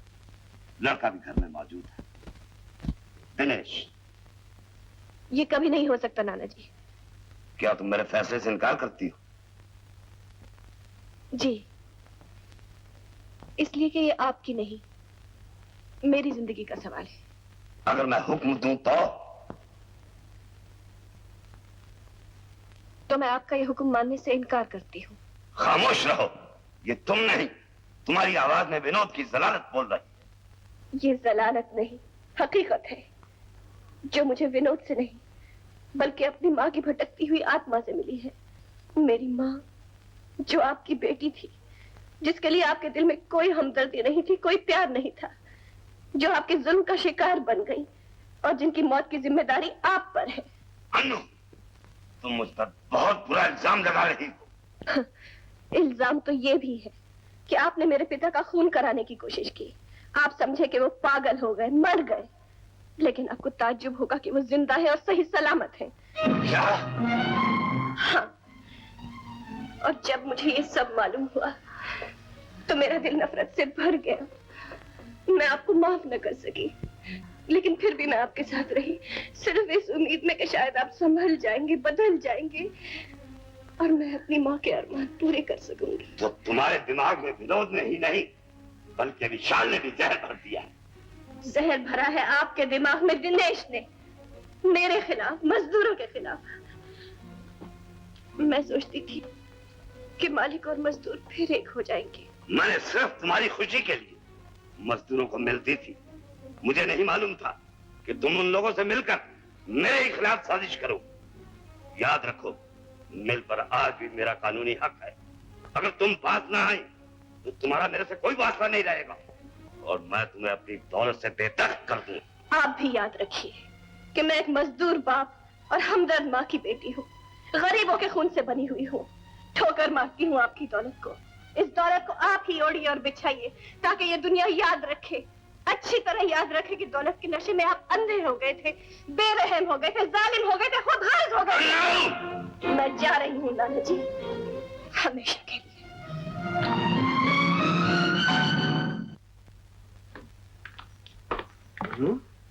तुम यहाँ? हाँ, आज मैं नाना जी का घर छोड़कर आई हूँ। क्या कह रही हो तुम? पिताजी ने कहा था और आपने समझाया था कि मैं वहीं रहूं, उनका सहारा बनकर, और उनके उसूल बदलने की कोशिश करूं। लेकिन वो दिनेश के जाल में इस तरह फंस गए हैं कि ना उन पर सच्चाई का असर होता है, ना ईमानदारी का, और ना ही प्यार ममता का। वो आपको और मजदूरों को दिए हुए वचन भूलकर सिर्फ एक धनवान की तरह हुक्म चलाना चाहते हैं, हुक्म जिस पर अमल किया जाए। कि नानू, तुम्हारी मुखालफत का जवाब देने के लिए वो कोई भी तरीका इख्तियार कर सकते हैं। मुझे कोई परवाह नहीं, मैं तुम्हारे पास आई हूँ, तुम्हारे पास रहूंगी। ठीक है अनु, लेकिन मैं एक अजीब उलझन में फंसा हुआ हूँ। उलझन?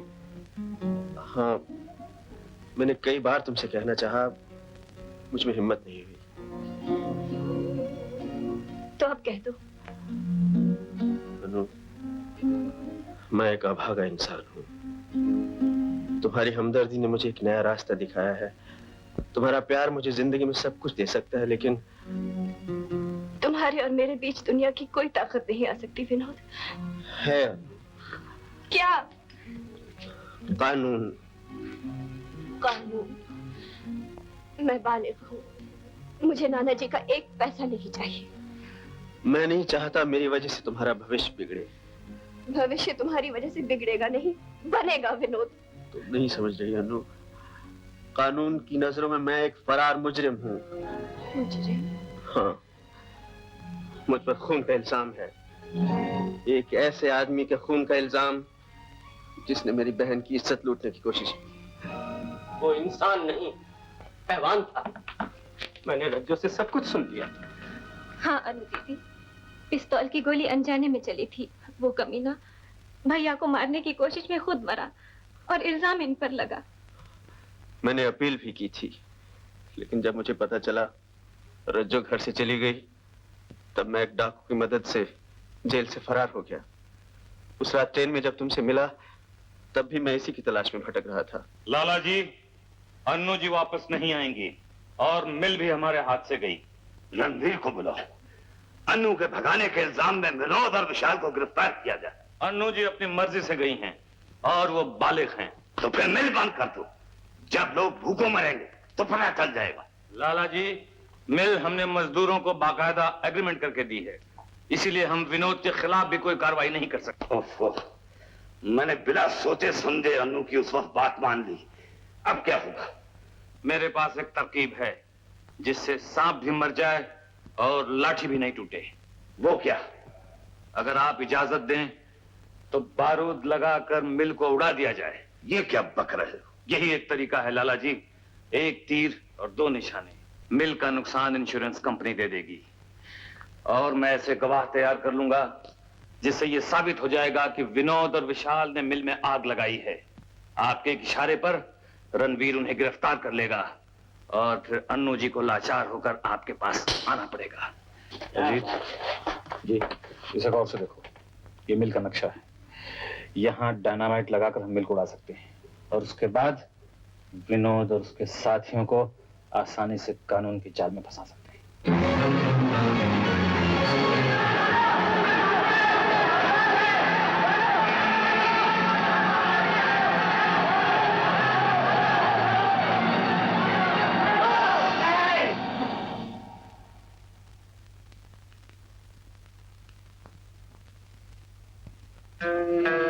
पिताजी, आप इस हवेली में फिर वही कहानी दोहराने जा रही हैं, लेकिन किसके लिए? कौन भोगेगा इस दौलत को? इतना याद रखिए, मेरी आत्मा उस वक्त तक भटकती रहेगी जब तक कि आप मेरी बेटी के साथ न्याय नहीं करेंगे। लाला जी, आप अपने झूठे अभिमान में अंधे हो रहे हैं। आपके जुल्म के कारण आपकी बेटी को बेमौत मरना पड़ा। आपने उसके पति का कत्ल करवाना था और अब आप अपनी ही मिल में आग लगाकर अपनी जिद पूरी करना चाहते हैं। सोचिए, इससे आपको क्या मिलेगा? क्या मिलेगा? आप भी याद रखिए कि मैं एक मजदूर बाप और हमदर्द माँ की बेटी हूँ, गरीबों के खून से बनी हुई हूँ। ठोकर मारती हूँ आपकी दौलत को। इस दौलत को आप ही ओढ़िए और बिछाइए ताकि ये दुनिया याद रखे, अच्छी तरह याद रखे कि दौलत के नशे में आप बेरहम हो गए थे, जालिम हो गए थे, खुदगर्ज हो गए।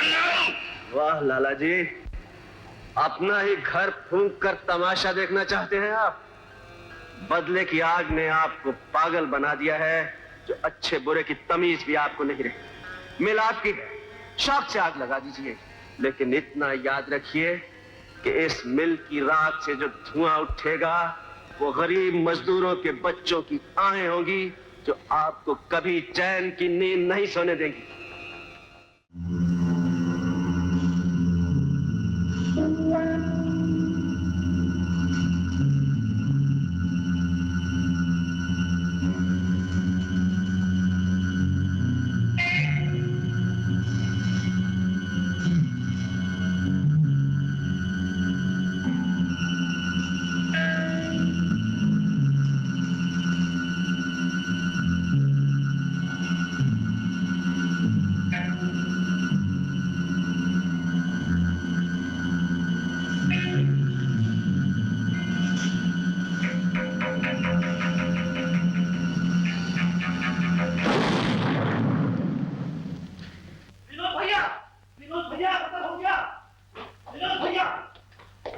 क्या हुआ?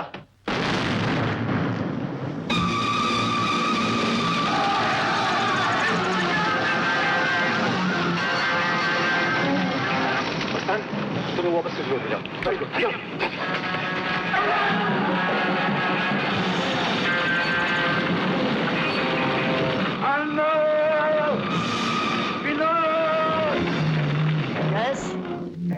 हाँ दिनेश बाबू, मुझे पता लग चुका है।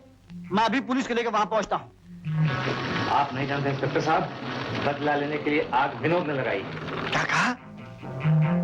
विनोद ने?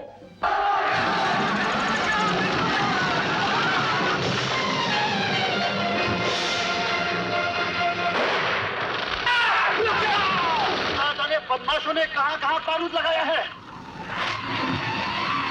विनोद, मैं तुम्हें नहीं जाने दूंगा विनोद। अच्छा, तुम लोग आग पर काबू पाने की कोशिश करो और मैं इन बदमाशों से निपटता हूँ। नहीं, छोड़ दो चाचा।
कौन?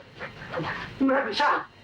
विशाल, मुझे माफ कर दो, मैंने तुम्हें बर्बाद कर दिया और तुमने मुझे इस वक्त बचा लिया। पुरानी बातें भूल जाओ लाला जी। विशाल, मेरी चिंता ना करो, मिल को बचा लो, अपनी मिल को बचा लो विशाल। ये मिल हम सब लोगों की है लाला जी, हम इसे जरूर बचाएंगे।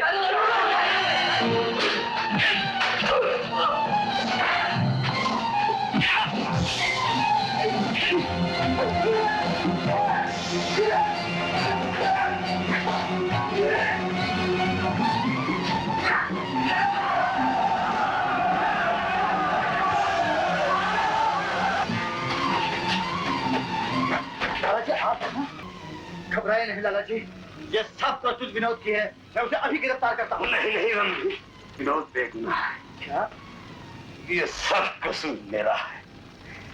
मैं दिनेश के बहकावे में आ गया, ये आग उसी ने लगाई। दिनेश ने।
दादाजी मुझे माफ कर दीजिए। रणधीर, इस कमबख्त को गिरफ्तार। दिनेश, मुझे तुमसे ये उम्मीद नहीं थी। ले जाओ इसे, ले जाओ।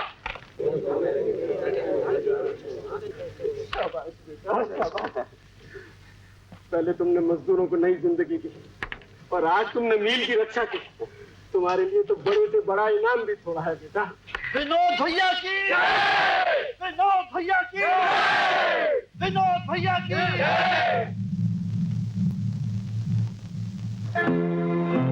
चाचा, मेरा इनाम तो इंस्पेक्टर साहब के पास है। हाँ इंस्पेक्टर साहब, मैं जानता हूँ आपने सब कुछ जानते हुए भी मुझे इतना वक्त दिया कि मैं अपना फर्ज पूरा कर सकूं। लेकिन आज मुझे कोई चिंता नहीं, न मिल की, न अपने मजदूर भाइयों की और न अपनी बहन की। आपका अजीत हाजिर है।